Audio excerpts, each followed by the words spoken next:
जय श्री राधे कृष्ण। प्रिय मित्रों, वीडियो को शुरू करने से पहले आइए प्रार्थना करें। हे कृष्णा, जो भी भक्त आज इस अमृत वाणी को सुन रहा है, उनके जीवन में आपकी कृपा सदा बनी रहे और उनके सभी कष्ट दूर हो। मित्रों, इस अद्भुत वाणी को सुनने से पहले अपने विचार और भक्ति को व्यक्त करते हुए नीचे कमेंट में जय श्री राधे कृष्ण जरूर लिखें। आपकी यह भक्ति हमारी इस यात्रा को और भी अद्भुत बनाएगी। और हां, अगर आपका दिल सच में कृष्ण प्रेम से भरा है तो इस वीडियो को कम से कम 3 ऐसे अपने लोगों के साथ जरूर साझा करें जिन्हें आप अपने जीवन में सबसे ज्यादा मानते हैं, क्योंकि हो सकता है आपकी एक शेयर से किसी की जिंदगी में राधे कृष्ण का दिव्य प्रकाश उतर आए। साथ ही यदि आप हमारे चैनल कृष्णा गीता ज्ञान पर नए हैं तो अब भी सब्सक्राइब करें और घंटी के बटन को दबाएं ताकि आप हमारी हर नई भक्ति यात्रा का हिस्सा बन सके। तो चलिए बिना देरी किए इस दिव्य यात्रा की ओर बढ़ते हैं। सच्चा सुख आखिर है क्या? लोग धन पाकर खुश हो जाते हैं, कुछ नाम और शोहरत में सुख ढूंढते हैं, तो कुछ रिश्तों और मान सम्मान में। लेकिन जरा सोचो, क्या यह सुख स्थायी है? धन कभी भी छिन सकता है, शोहरत पल भर में गिर सकती है और रिश्ते अगर स्वार्थ पर टिके हों तो टूट भी सकते हैं। तब असली सुख कहां है?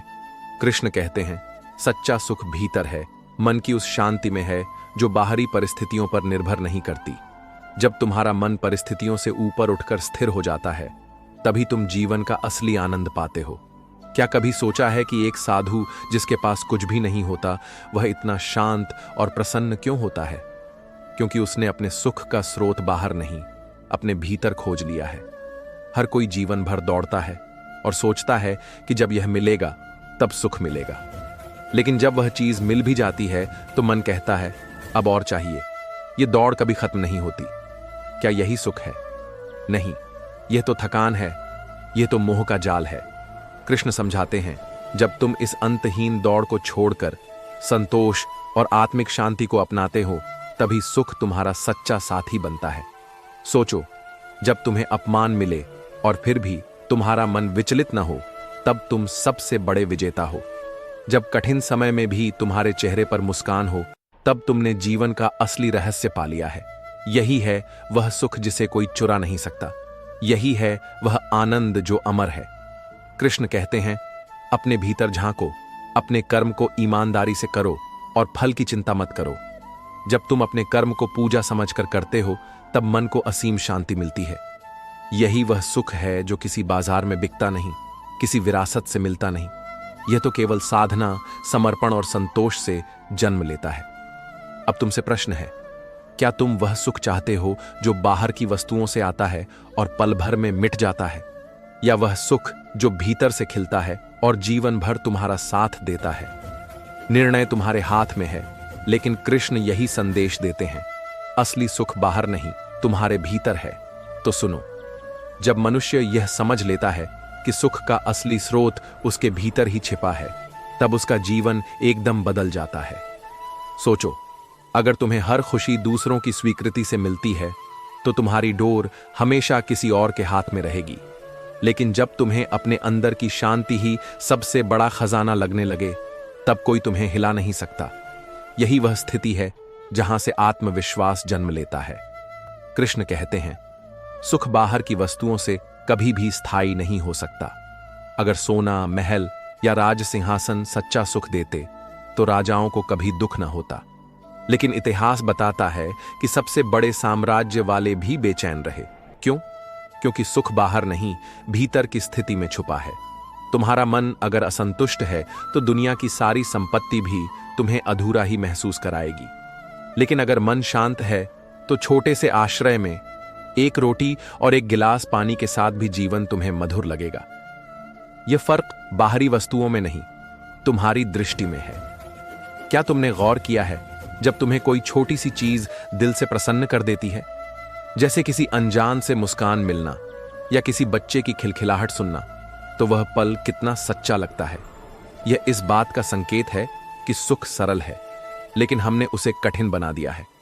कृष्ण यही तो समझाते हैं, जब तक तुम अपनी इच्छाओं पर नियंत्रण नहीं करोगे, तब तक सुख हमेशा तुमसे दूर भागेगा। इच्छाएं अनगिनत हैं, एक पूरी हुई तो दूसरी खड़ी हो जाएगी, लेकिन जो व्यक्ति अपने मन को साध लेता है वह हर परिस्थिति में सुखी रहता है। सोचो जरा, युद्ध भूमि पर खड़ा अर्जुन जब डर और मोह में डूब गया था, तब क्या वह सुखी था? नहीं। लेकिन जैसे ही कृष्ण ने उसे कर्म, आत्मा और भक्ति का रहस्य बताया, उसका मन शांत हो गया। ध्यान दो, युद्ध वहीं था, परिस्थितियां वहीं थीं, लेकिन दृष्टि बदल गई और उसी क्षण उसका दुख आनंद में बदल गया। यही तो शिक्षा है। सुख का संबंध घटनाओं से नहीं है, बल्कि हमारे दृष्टिकोण से है। तुम चाहे 1000 मुश्किलों में क्यों ना हो, अगर भीतर से स्थिर हो तो कोई भी ताकत तुम्हें दुखी नहीं कर सकती। अब सोचो, क्या तुम ऐसा सुख चाहते हो जो पल भर में मिट जाए, या वह सुख जो किसी तूफान में भी अडिग रहे? निर्णय हमेशा तुम्हारे हाथ में है। सुख का रहस्य समझने के लिए हमें अपने भीतर उतरना पड़ेगा। लोग अक्सर कहते हैं, अगर मुझे यह मिल जाए तो मैं खुश हो जाऊंगा, अगर वह परिस्थिति बदल जाए तो मैं प्रसन्न हो जाऊंगा।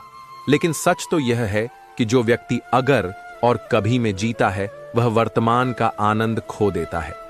कृष्ण कहते हैं, सच्चा सुख वर्तमान में जीने की कला है। बीता हुआ कल जा चुका है, आने वाला कल अनजाना है, और तुम्हारे पास केवल यह क्षण है। अगर तुम इस क्षण में पूर्ण हो गए तो वही सच्चा सुख है। सोचो जरा, एक बच्चा खिलौनों से खेलते हुए कितना मग्न हो जाता है। उसे न अतीत का डर है, न भविष्य की चिंता, इसलिए उसका चेहरा हमेशा चमकता है। अब सवाल यह है कि बड़े होने पर वही सरलता क्यों खो जाती है? क्यों हम अपने ही विचारों की उलझनों में बंध जाते हैं? इसका कारण है अपेक्षाएं। जितनी अधिक अपेक्षाएं, उतना अधिक असंतोष। जितना अधिक असंतोष, उतना अधिक दुख। कृष्ण यही तो कहते हैं, सुख पाने के लिए इच्छाओं को साधो, अपेक्षाओं को घटाओ और कर्म करते जाओ। जब तुम परिणाम के बोझ को उतार दोगे, तब तुम्हारा हृदय हल्का हो जाएगा। हल्का मन ही सुख का घर है। क्या तुमने देखा है, जब मन में क्रोध आता है तो भीतर कितनी आग जलती है, और जब किसी को क्षमा कर देते हो तो वही मन कितना शांत हो जाता है। यही संकेत है कि सुख बाहर नहीं, तुम्हारे निर्णय में छुपा है। अगर तुम प्रतिशोध चुनते हो तो दुख मिलता है, अगर करुणा चुनते हो तो सुख मिलता है। सुख केवल लेने से नहीं आता, देने से आता है। कृष्ण ने सदा यही सिखाया कि जब तुम दूसरों को आनंद बांटते हो, तब तुम्हारा हृदय खुद ही भर जाता है। जैसे दीपक जलकर खुद को खर्च करता है, लेकिन अंधकार को मिटाकर चारों ओर रोशनी फैला देता है। क्या तुमने महसूस किया है, जब किसी जरूरतमंद की मदद करते हो तब भीतर कैसी गहरी शांति मिलती है? यही सच्चा सुख है, जो बांटने से बढ़ता है। अब सोचो, अगर सुख का आधार केवल वस्तुएं होती तो सबसे धनी लोग सबसे ज्यादा शांत होते। लेकिन क्या यह सच है? नहीं। असली सुख तो उस किसान के चेहरे पर झलकता है जो खेत में मेहनत के बाद पसीना पोंछकर भी मुस्कुरा देता है। असली सुख उस मां की आंखों में दिखता है जो अपने बच्चे को गले लगाती है। असली सुख उस साधु की मुस्कान में झलकता है जिसके पास कुछ नहीं, पर भीतर से सब कुछ है। कृष्ण कहते हैं, जो व्यक्ति आत्मा को पहचान लेता है वह हर परिस्थिति में सुखी रहता है, क्योंकि उसे पता है यह संसार अस्थाई है, लेकिन आत्मा शाश्वत है। जो आत्मा को समझ लेता है उसे न हानि से दुख होता है, न लाभ से अहंकार। उसका सुख किसी परिस्थिति पर टिका नहीं होता, बल्कि उसकी आत्मा की स्थिरता में बसता है। तो अब तुमसे प्रश्न है, क्या तुम वह सुख चाहते हो जो बाहर की परिस्थितियों से टूट जाए, या वह सुख जो आत्मा की गहराइयों से जन्म लेकर कभी समाप्त न हो? जीवन में सच्चा सुख पाने के लिए सबसे पहले यह समझना जरूरी है कि हमारा मन ही हमें दुखी भी करता है और वही हमें आनंदित भी करता है। जब मन बाहरी चीजों से बंधा होता है तब थोड़ी सी कमी भी हमें बेचैन कर देती है, लेकिन जब मन आत्मा की शक्ति से जुड़ जाता है तब तूफान भी आ जाए तो भीतर की शांति को हिला नहीं सकता। कृष्ण यही सिखाते हैं, मन को साध लो, यही सबसे बड़ा योग है, यही सबसे बड़ा सुख है। सोचो, जब तुम्हें अपमान झेलना पड़े और तुम चुपचाप मुस्कुराकर आगे बढ़ जाओ, तो उस समय तुम्हारा मन कितना शक्तिशाली होता है। वही शक्ति ही तो असली सुख है, क्योंकि उस पल तुम दूसरों के व्यवहार के गुलाम नहीं, बल्कि अपने आत्मबल के स्वामी बन जाते हो। यही स्वतंत्रता का आनंद है। कितनी बार तुमने यह अनुभव किया होगा कि कोई वस्तु जिसे पाने के लिए तुमने वर्षों तक मेहनत की, जब मिली तो कुछ ही दिनों में उसका आकर्षण खत्म हो गया। क्यों? क्योंकि वह सुख बाहरी था। लेकिन सोचो, जब तुम ध्यान की गहराई में जाते हो और भीतर की शांति को छूते हो तो वह आनंद कभी फीका नहीं पड़ता, वह तुम्हारे साथ हमेशा रहता है। कृष्ण कहते हैं, जीवन का असली सुख केवल दो चीजों से मिलता है, संतोष और समर्पण। संतोष तुम्हें वर्तमान में स्थिर करता है और समर्पण तुम्हें अहंकार से मुक्त करता है। जो व्यक्ति संतोषी है उसे कमी नहीं खाती, जो समर्पित है उसे हार का डर नहीं सताता। ऐसे व्यक्ति का हर दिन उत्सव बन जाता है। देखो, जब अर्जुन युद्ध भूमि में मोह और भय से कांप रहा था, तब कृष्ण ने उससे कहा, धर्म के मार्ग पर डटे रहो, यही तुम्हारा कर्तव्य है। सोचो, अगर उस समय अर्जुन भाग जाता तो क्या उसे सुख मिलता? नहीं, पल भर की शांति तो मिलती, पर जीवन भर पछतावा रहता। यही बात हमें समझनी होगी। सुख कभी पलायन में नहीं है, सुख तो कर्तव्य निभाने में है, चाहे वह कितना भी कठिन क्यों न लगे। जब तुम किसी कार्य को केवल परिणाम पाने के लिए करते हो तो मन हमेशा बेचैन रहता है, लेकिन जब वही कार्य तुम भक्ति और समर्पण की भावना से करते हो तो हर क्षण आनंद बन जाता है। यही निष्काम कर्म का रहस्य है, यही गीता का सार है। कृष्ण यह भी कहते हैं, इंद्रियों का सुख क्षणिक है, लेकिन आत्मा का सुख अनंत है। तुम चाहे कितनी भी भौतिक इच्छाएं पूरी कर लो, वे कभी पूर्ण नहीं होंगी, लेकिन जब तुम आत्मा की ओर मुड़ते हो तब तुम्हें ऐसा सुख मिलता है जिसे शब्दों में नहीं बांधा जा सकता। तो मेरे प्रिय, याद रखो, सुख न भविष्य में छुपा है, न अतीत की यादों में। सुख तो इसी क्षण में है जब तुम अपने भीतर स्थिर हो जाते हो, जब तुम हर परिस्थिति को ईश्वर की इच्छा मानकर स्वीकार कर लेते हो। तब जीवन का हर अनुभव तुम्हें आनंद देता है। सुख का असली स्वरूप तब समझ में आता है जब इंसान यह मान लेता है कि दुनिया की कोई भी परिस्थिति स्थायी नहीं है। न खुशी स्थायी है, न दुख स्थायी है, न हंसी टिकती है, न आंसू। सब कुछ बदलता रहता है, लेकिन अगर तुम्हारा मन इन उतार चढ़ावों से परे हो जाए तब तुम हर पल को सहज भाव से स्वीकार कर पाओगे। यही स्वीकार ही तो सुख का दूसरा नाम है। कृष्ण कहते हैं, जो मिला है वही ठीक है और जो नहीं मिला उसकी कोई आवश्यकता ही नहीं। सोचो, जब तुम बार बार तुलना करते हो कि दूसरों के पास यह है और मेरे पास नहीं, तो तुम्हारा मन दुखी हो जाता है।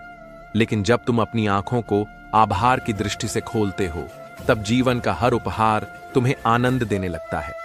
जो सांसें तुम्हारे भीतर चल रही हैं, वह भी ईश्वर का दिया हुआ सुख है। जो भोजन तुम्हारे सामने रखा है, वह भी अनमोल वरदान है। अगर इन्हें तुम कृतज्ञता से स्वीकार कर लो तो हर क्षण उत्सव बन जाता है। तुमने देखा होगा, जब मनुष्य का ध्यान बाहर की वस्तुओं पर होता है तो वह कभी संतुष्ट नहीं होता, लेकिन जब ध्यान भीतर की शांति पर टिकता है तो थोड़ी सी चीज भी अमूल्य लगती है। यही कारण है कि साधु और आर्षय बिना किसी भौतिक संपत्ति के भी प्रसन्न रहते हैं, क्योंकि उनका सुख संग्रह में नहीं, त्याग में है। सुख को समझने का एक और रहस्य है सेवा। जब तुम केवल अपने लिए जीते हो तो तुम्हारा सुख छोटा और सीमित रहता है, लेकिन जब तुम दूसरों के लिए जीना सीख जाते हो तो तुम्हारा सुख असीम हो जाता है। सोचो, एक दीपक खुद जलता है, पर अंधकार मिटाकर औरों को भी रोशनी देता है। वही दीपक अपने अस्तित्व का सबसे बड़ा सुख महसूस करता है।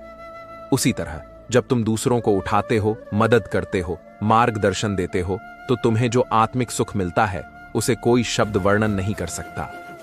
कृष्ण यही संदेश देते हैं, अपने सुख को बांटो, तभी वह बढ़ेगा।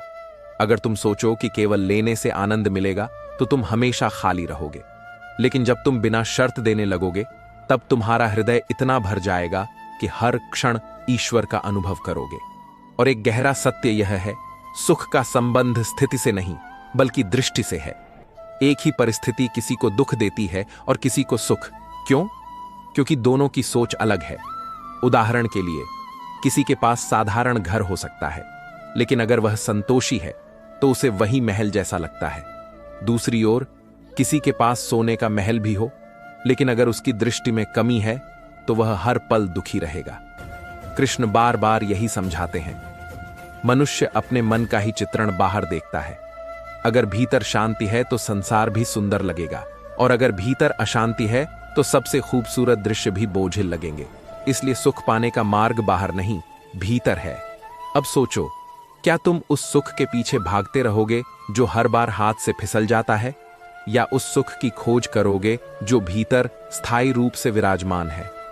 निर्णय तुम्हारे ही हाथ में है, और यही निर्णय तुम्हारे पूरे जीवन की दिशा बदल देगा। जब इंसान अपने जीवन में सच्चे सुख की तलाश करता है तो अक्सर वह बाहर भटकता है। कोई सोचता है जब पैसा आ जाएगा तब जीवन आनंदमय हो जाएगा। कोई मानता है जब नाम और सम्मान मिलेगा तब सुख अपने आप चला आएगा। लेकिन कृष्ण कहते हैं, बाहरी वस्तुएं केवल थोड़ी देर का भ्रम देती हैं। असली सुख कभी बाहर से नहीं आता, सुख हमेशा भीतर से जन्म लेता है। सोचो, जब तुम्हारा मन स्थिर हो जाता है तो साधारण चीजें भी तुम्हें अपार शांति देती हैं। सुबह की ठंडी हवा, चिड़ियों की चहचहाहट या प्रियजन की एक मुस्कान, यह सब इतना गहरा आनंद क्यों देता है? क्योंकि उस पल तुम्हारा मन वर्तमान में टिक जाता है। जब मन भूत और भविष्य के बोझ से मुक्त होता है तभी सच्चा सुख प्रकट होता है। कृष्ण कहते हैं, इच्छाएं ही दुख की जड़ है, क्योंकि इच्छा पूरी होते ही नई इच्छा जन्म ले लेती है। यह दौड़ कभी खत्म नहीं होती। एक इच्छा पूरी होते ही दूसरी खड़ी हो जाती है, फिर तीसरी, फिर चौथी, और इंसान सोचता है कि सुख अभी दूर है। लेकिन जब इंसान यह समझ लेता है कि इच्छाओं की पूर्ति में नहीं बल्कि संतोष में सुख है, तभी उसका जीवन शांत हो जाता है। क्या तुमने देखा है, एक किसान खेत में काम करके थक जाता है, लेकिन जब वही खेत फसल देता है और वह अपने परिवार को खिलाता है, तब उसके चेहरे पर कैसी चमक होती है। वह आनंद भीतर से आता है, किसी बाजार से खरीदा हुआ नहीं होता। यही है सच्चा सुख, अपने कर्म के परिणाम का रस, लेकिन बिना लालच के, बिना लोभ के। सच्चा सुख उस समय भी जन्म लेता है जब हम अहंकार को छोड़ देते हैं। जब तक इंसान मैं और मेरा के दायरे में जीता है तब तक हर चीज से तुलना करता रहता है।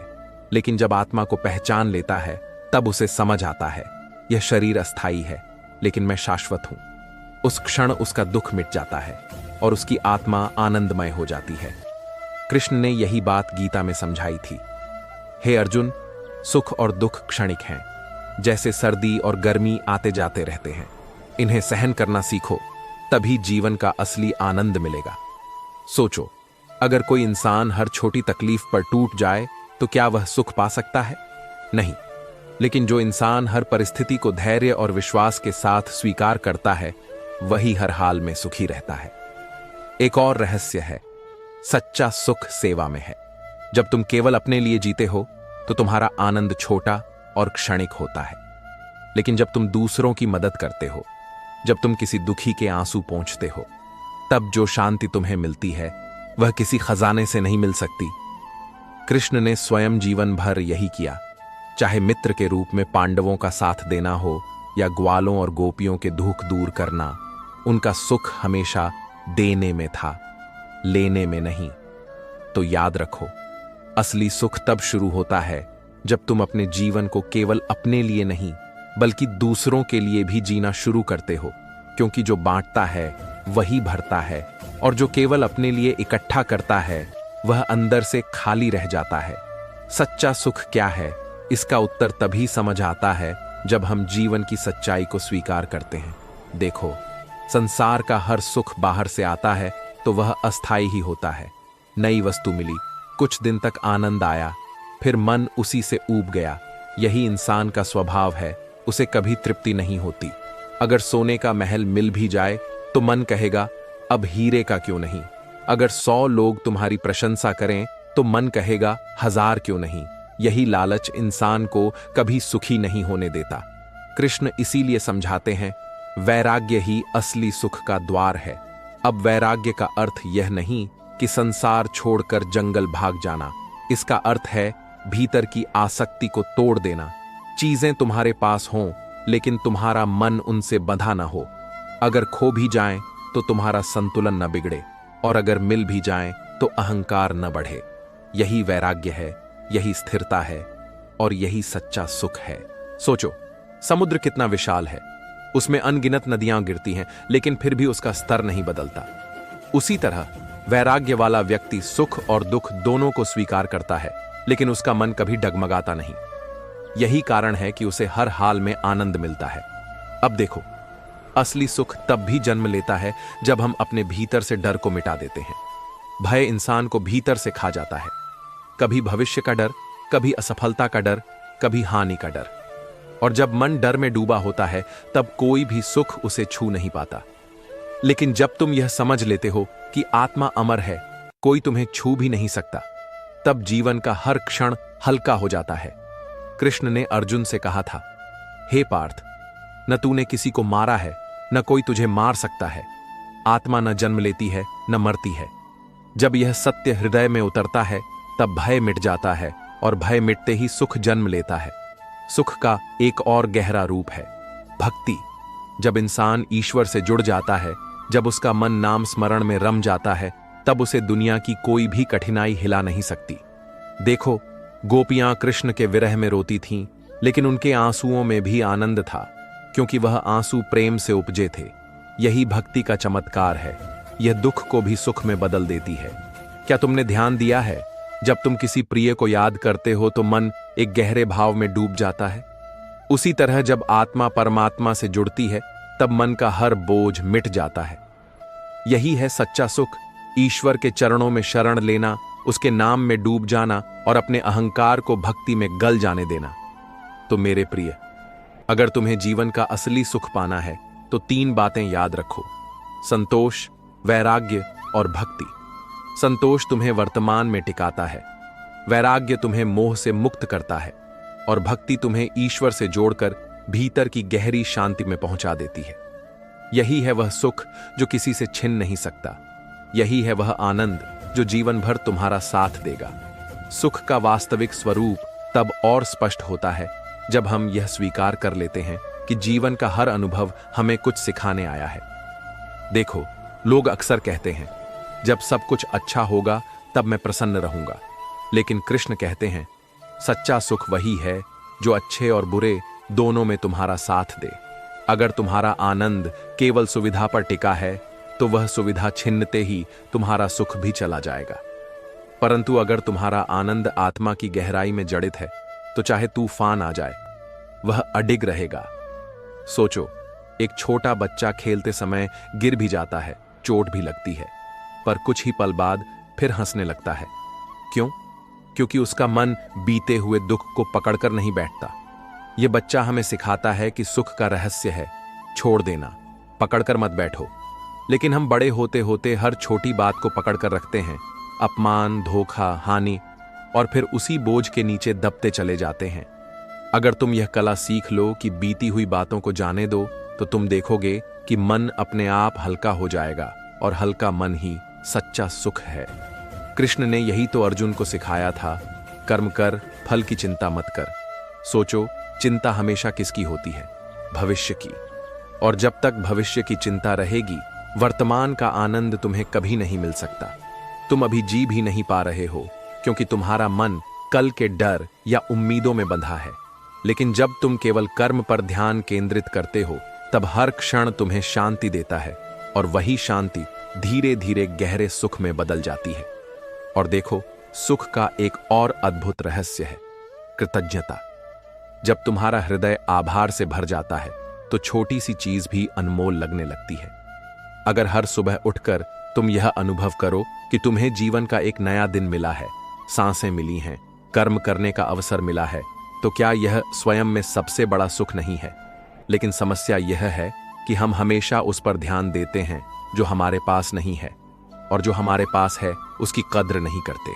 कृतज्ञता का भाव जीवन को उत्सव बना देता है। सच्चा सुख त्याग में भी है। देखो, माता अपने बच्चों के लिए सब कुछ त्याग देती है, लेकिन उसके चेहरे पर चिंता नहीं, संतोष और मुस्कान रहती है। क्यों? क्योंकि त्याग से जो आत्मिक आनंद मिलता है वह पाने से कभी नहीं मिलता। कृष्ण स्वयं इसका उदाहरण है। उनका पूरा जीवन दूसरों को देने में बीता। उन्होंने कभी अपने लिए कुछ नहीं मांगा, हमेशा दूसरों का भार उठाया, और इसीलिए उनका आनंद असीम था, अटूट था। तो मेरे प्रिय, अगर तुम जीवन में सुख चाहते हो तो 3 बातों को हृदय में उतार लो। पहला, छोड़ना सीखो, जो हो चुका उसे पकड़े मत रहो। दूसरा, चिंता मत करो, कर्म करो, परिणाम ईश्वर पर छोड़ दो। और तीसरा, आभार मानो, जो मिला है वही अनमोल है। जब तुम इन तीनों को अपना लोगे तब तुम्हारा जीवन खुद ही आनंदमय हो जाएगा।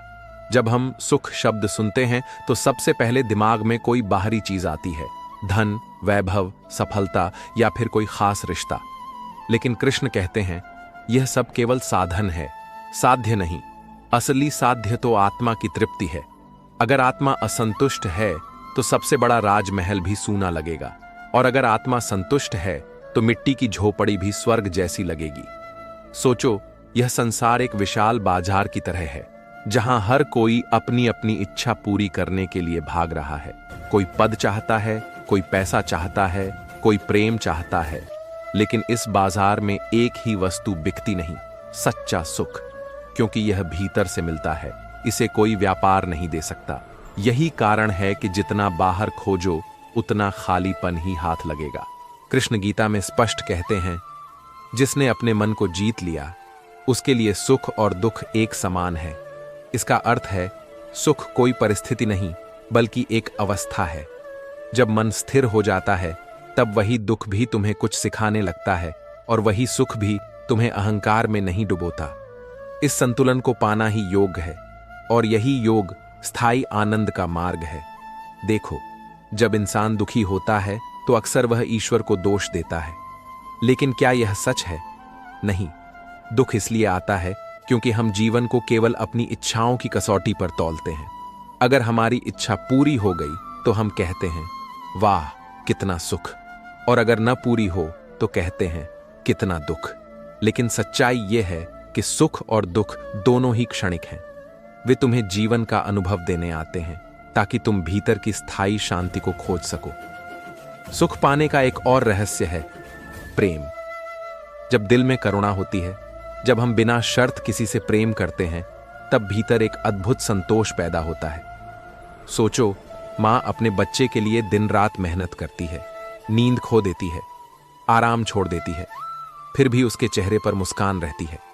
क्यों? क्योंकि त्याग से जन्मा प्रेम ही उसका सुख है। उसी तरह जब इंसान हर जीव में भगवान को देखना सीख लेता है, तब हर संबंध आनंदमय हो जाता है। कृष्ण यही तो करते थे। उन्होंने हर किसी को प्रेम दिया, चाहे मित्र हो या शत्रु, धनी हो या निर्धन, ग्वालिन हो या महारानी। सबको उन्होंने एक ही दृष्टि से देखा, और यही कारण था कि उनके चारों ओर हर कोई आनंदित हो जाता था। क्योंकि असली सुख बांटने से बढ़ता है, स्वार्थ से नहीं। अब जरा ठहर कर सोचो, क्या तुम्हारा सुख इतना कमजोर है कि किसी की बात, किसी का व्यवहार, किसी का इनकार उसे छीन ले? या तुम्हारा सुख इतना मजबूत है कि परिस्थिति चाहे जैसी भी हो, वह तुम्हारे भीतर से निरंतर बहता रहे?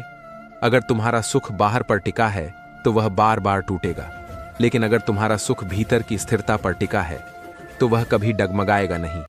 तो मेरे प्रिय, सच्चा सुख पाने का एक ही मार्ग है, आत्मा की ओर लौटो, मन को शांत करो, कर्म को पूजा बनाओ और हर पल ईश्वर की इच्छा मानकर स्वीकार करो। जब यह भाव तुम्हारे भीतर उतर जाएगा, तब तुम्हें पता चलेगा कि सुख कभी बाहर नहीं था, वह तो हमेशा से तुम्हारे भीतर ही छिपा था। जब हम जीवन को केवल भौतिक दृष्टि से देखते हैं, तब सुख हमेशा अधूरा लगता है, क्योंकि मन की आदत है जितना मिलता है उतना ही और चाहिए। आज अगर किसी को 1000 रुपए मिले तो खुशी होगी, लेकिन कल वही 1000 उसे छोटे लगेंगे। यही कारण है कि बाहरी वस्तुओं पर टिके सुख का कोई अंत नहीं, यह कभी पूर्ण नहीं होता। कृष्ण गीता में समझाते हैं, इंद्रियों के विषय सुख का कारण बनते हैं, परंतु वे आरंभ में मधुर और अंत में विष जैसे होते हैं। सोचो, कितना गहरा सत्य है। जब कोई इच्छा पूरी होती है तो थोड़ी देर आनंद आता है, लेकिन कुछ समय बाद वही आनंद आदत बनकर हमें और भी लालची बना देता है। यही कारण है कि संसार के सुख हमेशा अस्थायी हैं, लेकिन आत्मा का सुख अलग है। आत्मा का आनंद किसी वस्तु, किसी परिस्थिति, किसी व्यक्ति पर निर्भर नहीं करता। यह भीतर से स्वतः प्रकट होता है, जैसे सूरज की रोशनी बादलों को चीर कर बाहर आती है। जब मन शांत होता है, जब विचार पवित्र होते हैं, जब कर्म निस्वार्थ होते हैं, तब आत्मा का आनंद जगमगाने लगता है। यही कारण है कि साधु संत झोपड़ी में रहकर भी सुखी रहते हैं और राजा महलों में रहकर भी उदास हो जाता है। सोचो, अगर सुख महलों में होता तो रावण कभी दुखी क्यों होता? अगर सुख केवल धन में होता तो दुर्योधन क्यों चैन से न सो पाता? और अगर सुख केवल सत्ता में होता तो हस्तिनापुर के राजमहल में इतना कलह क्यों होता? लेकिन दूसरी ओर देखो, मटकी में दही बेचने वाली वे ग्वालिनें, जिनके पास न सोना था न रत्न, फिर भी कृष्ण के संग गीत गाते हुए वे आनंद से भर जाती थीं। क्यों? क्योंकि उनके हृदय में प्रेम और भक्ति थी। सुख का असली राज यही है। जब तुम्हारे हृदय में कृतज्ञता हो तो छोटी सी रोटी भी पर्व जैसा लगेगी, और जब हृदय में लालच हो तो सोने की थाली भी अधूरी लगेगी। कृष्ण यही संदेश देते हैं। सुख बाहरी वस्तु नहीं, यह तुम्हारी दृष्टि है। अगर दृष्टि साफ है तो संसार का हर पल सुखद लगेगा, और अगर दृष्टि धुंधली है तो लाख दौलत भी भीतर खालीपन ही छोड़ेगी। तो मेरे प्रिय, खुद से यह प्रश्न करो, क्या मैं सुख को बाहर ढूंढ रहा हूं? क्या मैं सोचता हूं कि अमुक वस्तु या व्यक्ति मिलने से मैं पूर्ण हो जाऊंगा? अगर हां, तो यह भ्रम है, क्योंकि सच्चा सुख तो तुम्हारे भीतर बैठा है, तुम्हारी आत्मा की गहराई में। कृष्ण कहते हैं, जो अपने मन को जीत लेता है वह सुख का राजा बन जाता है, और मन जीतने का सबसे सरल उपाय है उसे ईश्वर से जोड़ दो। जब मन कृष्ण में रमता है तब वह बाहर भटकना बंद कर देता है, और तभी जीवन हर हाल में मधुर हो जाता है। जीवन का सबसे बड़ा रहस्य यही है कि दुख भी हमें असली सुख का रास्ता दिखाता है। अगर केवल सुख ही मिलता रहे तो इंसान घमंडी हो जाएगा, और अगर केवल दुख ही रहे तो इंसान टूट जाएगा। लेकिन जब सुख और दुख दोनों मिलते हैं तब आत्मा को समझ आता है कि सच्चा आनंद कहीं और है, किसी और चीज में है जो इन दोनों से परे है। कृष्ण गीता में यही समझाते हैं। सुख दुख, लाभ हानि, जीत हार, ये सब आते जाते रहते हैं, जैसे रथुएं आती जाती हैं। जो इन्हें समान भाव से सह लेता है वही जीवन के असली सुख का अनुभव करता है। ये वाक्य सुनने में साधारण लगता है, लेकिन इसमें जीवन का परम सत्य छिपा है। दोस्तों, इस वीडियो में फिलहाल इतना ही। मैं आशा करता हूं कि आपको इस वीडियो से बहुत कुछ सीखने को मिला होगा। अगर ये बातें आपके दिल को छू गई हों तो कृपया वीडियो को लाइक और शेयर जरूर करें। कमेंट में जय श्री राधे कृष्ण लिखना ना भूलें, ताकि पूरे वातावरण में कृष्ण नाम की मधुर गूंज फैल सके। और अगर आप ऐसे ही और ज्ञानवर्धक एवं प्रेरणादायक वीडियो पाना चाहते हैं तो हमारे कृष्णा गीता ज्ञान यूट्यूब चैनल को सब्सक्राइब करें और घंटी का बटन जरूर दबा दें, जिससे हर नई वाणी सबसे पहले आपको मिले। भगवान श्री कृष्ण सदा आपके जीवन को आनंद, शांति और प्रेम से भर दें। अपना ख्याल रखिए, मुस्कुराते रहिए। जय श्री राधे कृष्णा।